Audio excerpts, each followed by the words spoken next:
So guys, nandito ako ngayon sa harap ng bahay namin. May errands lang ako, lalabas. Okay.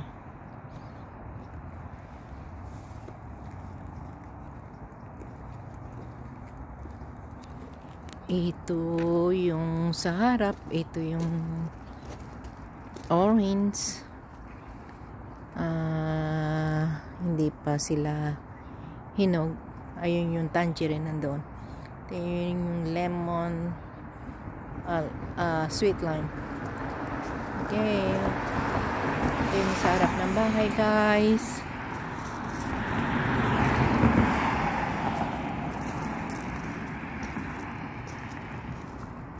Shout out everyone. Shout out, shout out. Okay, bye guys.